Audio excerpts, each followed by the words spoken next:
بسم اللہ الرحمن الرحیم۔ السلام علیکم ناظرین۔ پرائم منسٹر عمران خان کا ٹرمپ کارڈ کیا ہے؟ وہ ٹرمپ کارڈ کب سامنے آئے گا؟ وہ کیا سرپرائز دیں گے اپوزیشن کو؟ اور ان کے پاس کیا ایسی چیز ہے کہ جو نو کانفیڈنس جو اپیرنٹلی نظر آ رہا ہے کہ ان کے خلاف کامیاب ہوتا ہوا نظر آ رہا ہے، جس طرح کے جو پی ٹی آئی کے ڈسیڈنٹس ہیں وہ سامنے آئے۔ پھر اس کے علاوہ جو اپوزیشن جو گورنمنٹ کے الائز ہیں، ایم کیو ایم کی آپ دیکھ لیں، ان کی تو تقریباً میٹنگ جو دوبارہ ہوئی پاکستان پیپلز پارٹی کے ساتھ، اور لگتا ہے ایسے ہے کہ وہ اگریمنٹ کے تقریباً اگریمنٹ ان کا ہو چکا، بس صرف اب یہ انتظار ہے کہ کس وقت وہ اگریمنٹ رائٹنگ میں ہوگا، اور پھر ان کے اوپر مطلب ہے کہ فارمل اس کو فارملائز کر کے تو اس کے اوپر پھر اس کے بعد ایکسپیکٹڈ ہے کہ کوئی اناؤنسمنٹ آئے گی۔ تو یہ کون سا ٹرمپ کارڈ ہے، تو اس بارے میں، اور پھر آپ کو پتہ ہے کہ جب ٹرمپ کارڈ کی بات کی جاتی ہے تو بہت سے لوگ یہ کہتے ہیں کہ جی عمران خان صاحب کوئی بہت بڑا فیصلہ کر سکتے ہیں۔ یہ بھی اسپیکولیشن کی جا رہی ہے کہ عمران خان آرمی چیف جو ہیں اس وقت یہ کہا جا رہا ہے کہ ان کے ساتھ ان کے تعلقات ٹھیک نہیں ہیں، تو پاسبلی یہ ہے کہ جی ان کو ریموو کر دیا جائے گا، یہ بھی کہا جا رہا ہے۔ یعنی یہ سب اس قسم کی باتیں مطلب ہے کہ ہر طرف ہو رہی ہیں کہ جی جو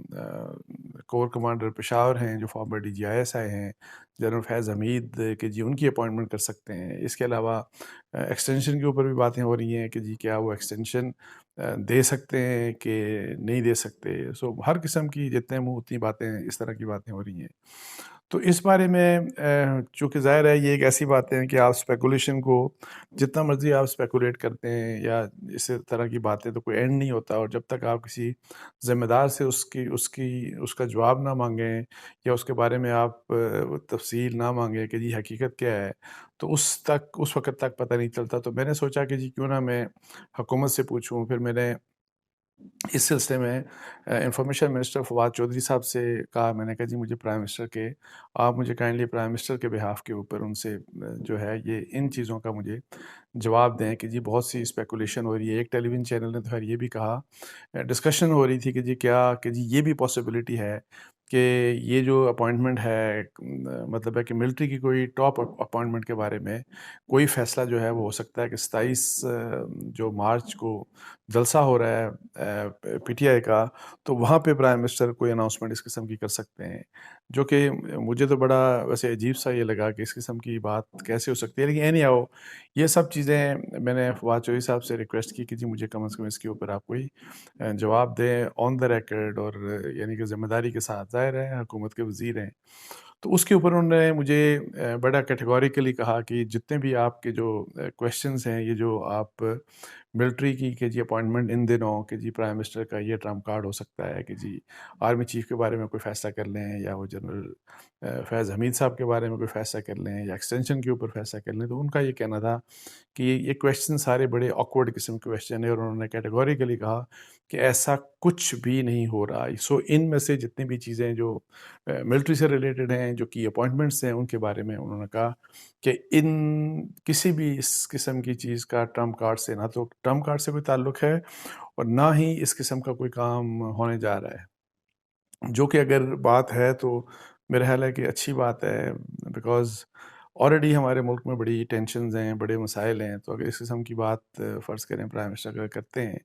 تو آپ کو پتہ ہے کہ اس سے مزید ٹینشنز بھی پیدا ہو سکتی ہیں، حالات خراب ہو سکتے ہیں۔ اچھا اس کے علاوہ میں نے ان سے پوچھا کہ اچھا پھر یہ بتائیں کہ ٹرمپ کارڈ ہے کیا؟ تو انہوں نے کہا کہ جی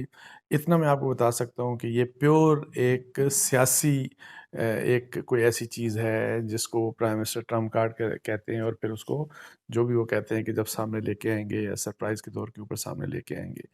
اچھا پھر انہوں نے مجھے بتایا کہ پرائم منسٹر عمران خان کے آرمی چیف کے ساتھ یہ انہوں نے کہا کہ بیسٹ آف ریلیشن شپس ہیں، بہت اچھا ان کے تعلقات ہیں، اور یہی والی بات یہ تو آؤٹ آف کویشچن ہے کہ اس قسم کی کوئی بات پرائم منسٹر کریں۔ اور پھر انہوں نے یہ بھی کہا کہ پرائم منسٹر تو یہ کہتے ہیں کہ پاکستان کی فوج پاکستان کے لیے لازم و ملزوم ہے، اور پاکستان کی سالمیت کے لیے ہماری فوج کا رول بہت ہی وائٹل ہے،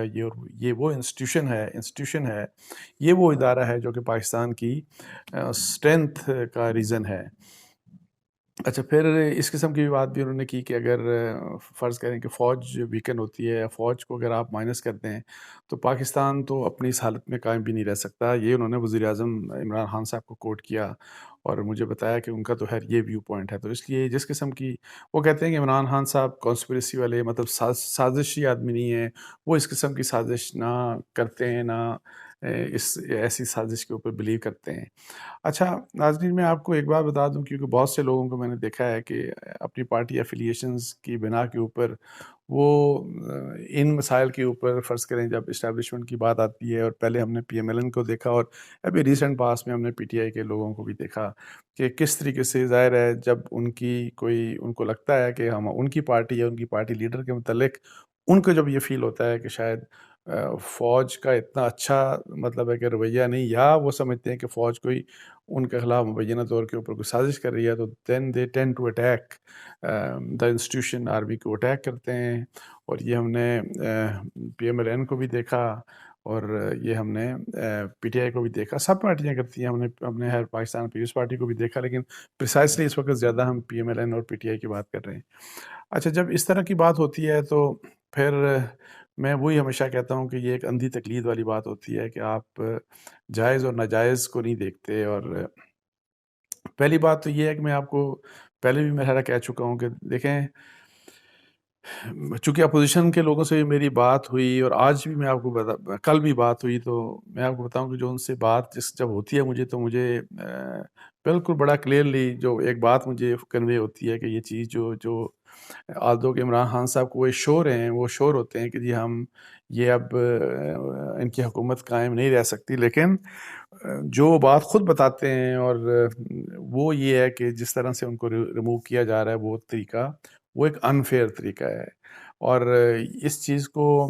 جتنے بھی بہت سے جو جرنلسٹ ہیں وہ بھی یہ بات کرتے ہیں، لیکن آف دا ریکارڈ بات کرتے ہیں کیمرے کے اوپر یا اپنے یعنی کہ آن دا ریکارڈ وہ بات نہیں کرتے، پبلک میں وہ اس طرح سے بات نہیں کرتے. تو میں آپ کو ایک بات بتا دوں کہ میں جس طرح عمران خان صاحب کہتے ہیں نا کہ فرض کریں جب ہم فوج کی بات کرتے ہیں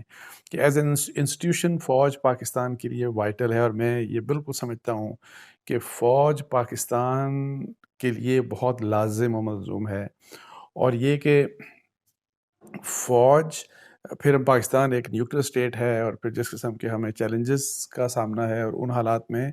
ظاہر ہے we need to have a strong army. اگر مجھے اختلاف جب ہوتا ہے، اور وہ اختلاف ظاہر ہے بہت سے لوگوں کو بھی ہوتا ہے، ہو بھی سکتا ہے کہ کیونکہ ایک پورا آپ دیکھیں کہ ہمارا جو اسٹیبلشمنٹ کا پورا ایک بیک گراؤنڈ دیکھیں تو پولیٹیکل انٹرفیئرنس ہو رہی ہے. یہ ایک ایسا ایریا ہے کہ جو ایک نیگیٹو ایریا ہے، جو کہ غلط ایک ایسا عمل ہے جس میں اسٹیبلشمنٹ اپنے آپ کو انوالو کرتی رہی ہے، اور جس کی وجہ سے اسٹیبلشمنٹ یا فوج کے بارے میں پاکستان میں بہت سے لوگ ایک نیگیٹو ویو بھی رکھتے ہیں، اور پھر بہت سے لوگ اس کو اپنا ذاتی مطلب ہے کہ اناد اور ذاتی جیسے دشمنی والا جیسے ایک اسپیکٹ ہوتا ہے نا کہ وہ لے آتے ہیں. میں یہ کہتا ہوں کہ دیکھیں، میں بڑا مطلب ہے کہ قائل ہوں اس بات کا کہ فوج جیسے میں آپ کو بتا رہا ہوں کہ بالکل پاکستان کے لازم ہے، بہت ہی وائٹل ہے، کرٹیکل ہے پاکستان کے ڈیفنس کے لیے، پاکستان کی سورینٹی کے لیے. اور یہ کہ اس کو پاکستان کی فوج کو اسی طریقے سے مطلب ہے کہ مضبوط رہنا چاہیے. لیکن میں کبھی بھی ایٹ دا سیم ٹائم لیکن یہ نہیں چاہتا کہ یہ سیاست والا جو ایلیمنٹ ہے وہ یہ ان کے ساتھ رہے. میں کہتا ہوں کہ ان کو ہمیشہ کے لیے چھوڑ دینا چاہیے، اور وہ کیونکہ وہ بھی پاکستان کے لیے بڑا لازم ہے. ایک تو یہ کہ پاکستان کا ایک پولیٹیکل سسٹم جو ہے، کانسٹیٹیوشنل رول جو ہے وہ تاکہ اسی طرح سے چلتا رہے، اور کانسٹیٹیوشنل رول ہم بہتر رول اس ملک میں کریں، اور کوئی ایکسٹرنل انٹرفیئرنس جو پولیٹیکل افیئرز میں ہے وہ نہ ہو. ایک تو یہ بڑا ضروری ہے، اور پھر اس کا ایک پھر یہ بھی ہوگا کہ آپ کی فوج جو ہے یا اسٹیبلشمنٹ جو ہے وہ اس قسم کے تنازعات میں جو بار بار ہم اس میں متنازع ہوتی ہے اس وجہ سے، تو کم از کم اس چیز سے ہمیں اس کو دور کرنا چاہیے. سو کنسٹرکٹیو کرٹیسزم ہونا چاہیے، اور اس کرٹیسزم کا مقصد یہ ہونا چاہیے کہ تعمیری ہونا چاہیے، جس کا اردو میں جیسے کہتے ہیں، تاکہ آپ اگر کسی ادارے میں خامی ہے تو وہ بیسیکلی آپ اس خامی کو دور کرنے کا ذریعہ بنانا چاہیے. بہت سے لوگ میں جب کامنٹس بھی پڑھتا ہوں تو سب کچھ، تو کوئی تو پتہ نہیں کس قسم کی بات کرتا ہے، کوئی کیا بات کرتا ہے. تو دیکھیں کہ دشمنی کا جو ہے نا اسپیکٹ بالکل بھی نہیں ہونا چاہیے. یا تو میں دیکھتا ہوں کہ بالکل ہی ایک ایکسٹریم پہ لوگ چلے جاتے ہیں، اور یا پھر دوسری ایکسٹریم کے اوپر چلے جاتے ہیں، جس کی فیور میں بالکل بھی نہیں ہوں. میں اصول کی بات جو کرتا ہوں وہی بات، اور پھر یہ کہ میں اس بات کا حامی ہوں کہ کانسٹیٹیوشنل رول ہونا چاہیے اس ملک کے اندر. جو ہمارا آئین کہتا ہے، آئین کے تحت جس ادارے کے جو کام ہیں وہ اسی طریقے سے وہ کریں، تاکہ ہم ایک بہتر طریقے سے جیسے مطلب ترقی کریں، ہمارے ملک کا فیوچر بہتر ہو، ہمارے لوگوں کے حالات بہتر ہوں. تو اس طرح کا میں نے سوچا کہ میں تھوڑا سا اپنا بھی آپ کو ویو بتا دوں کہ میری اپنی تھاٹ کیا ہے، میں خود کیا سمجھتا ہوں کہ کس طریقے سے یہ چیزیں آگے چلنی چاہیے. اور میں اتنا آپ کو بتا دوں کہ یہی وجہ ہے کہ میرا یہ کنسرن ہے کہ میں یہ جو پہلے بھی آپ سے بات کرتا ہوں کہ اگر نواز شریف صاحب کے ساتھ یا اس سے پہلے بھی اگر کوئی چیز کوئی ایکسٹرنل انفلوئنس سے یا پولیٹیکل انجینئرنگ کی وجہ سے ایک حکومت گئی تو ہم نے اس وقت بھی اس کی مخالفت کی، اور وہ غلط تھا. اس وقت اگر لوٹے بنے، کوئی ہارس ٹریڈنگ ہوئی، سب کچھ تھا، اس وقت بھی ہم نے کہا وہ غلط تھا. پی ٹی آئی کے لوگ کہتے تھے کہ وہ ٹھیک تھا، اس وقت ان کے لیے وہ سب کچھ ٹھیک تھا. آج جو کچھ ہو رہا ہے یہ سب کچھ پی ایم ایل این کے لیے یا اپوزیشن کی پارٹیز کے لیے بڑا زبردست ہو رہا ہے، اور وہ اس کے اوپر ان کو کوئی اعتراض نظر نہیں آ رہا. لیکن میں یہ کہتا ہوں کہ جو آج کل بھی ہو رہا ہے یہ بھی غلط ہے، بیکاز انفیئر چیزیں اگر پہلے ہو رہی تھیں تو انفیئر چیزیں آج بھی نہیں ہونی چاہیے. آج بھی انفیئر مینز اور لوٹا کریسی جو ہے کہ جی یہ جو لوگوں کا جو ہے نا کہ آل آف اے سڈن ضمیر جاگنا، اور پھر ایک پارٹی کو چھوڑ کے تو دوسری پارٹی کی طرف لے کے جانا، اور پھر اس کی وجہ سے حکومتوں کو گرانا، یہ سلسلہ بند ہونا چاہیے فیئر طریقے سے. کانسٹیٹیوشنل تو سب چیزیں کانسٹیٹیوشنل. اب بہت سے لوگ کہتے ہیں کہ اس میں بتائیں اس میں کیا خراب بات ہے، یہ تو چیزیں ساری آئینی طریقے سے ہو رہی ہیں. تو آئینی طریقے سے ہی پھر اگر آپ نواز شریف صاحب کو نکالا گیا، وہ بھی تو آئینی طریقے سے نکالا گیا. سپریم کورٹ کا فیصلہ تھا، سپریم کورٹ فیصلہ دے سکتی ہے، اور انہوں نے فیصلہ کر کے ان کو نکال دیا. تو اس کو بھی آپ پھر اگر دیکھتے ہیں تو اس میں قانون اور آئین تو وہاں پہ بھی موجود تھا. تو اس لیے تھوڑا سا اصل بات ظاہر ہے ہر ایک کو سمجھ ہوتی ہے، آپ کو بھی سمجھ ہے، مجھے بھی سمجھ ہے، لیکن انفارچونیٹلی ہم بہت سارے لوگ ایک پارٹی کی پسند اور دوسری پارٹی کو ناپسند کرنے کی وجہ سے ہم وہ جو بیلنس ہے وہ بیلنس کھو دیتے ہیں، جو کہ میرا خیال ہے کہ جس کی وجہ سے ہمارے جو ویوز ہوتے ہیں، ہمارے جو سوچ ہوتی ہے وہ ناانصافی کی بنیاد کے اوپر مطلب ہے کہ اس طرف چل پڑتی ہے، اور جو کہ انفارچونیٹ ہے. اور یہی کام کل بھی ہو رہا تھا اور یہی کام آج بھی ہو رہا ہے. تو اس کے ساتھ ہی مجھے اجازت دیجیے جی. جزاک اللہ. السلام علیکم ورحمۃ اللہ.